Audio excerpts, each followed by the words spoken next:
Hello guys, in today's video I will be showing you how to fix Google Earth freezing problem. So the answer is easy, just go to the settings and then scroll down to the apps section and then go to the search and search Google Earth and then go to the storage, and here you will find this clear cache option. Click on it. Now you can go check it if it worked, and if it didn't you can try to restart your phone or turn the Wi-Fi off and on, or the Bluetooth or the airplane mode.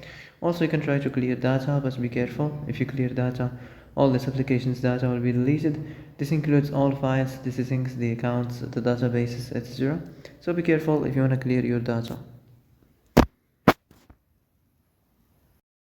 And that's it for today's video. I hope this is the answer you've been looking for.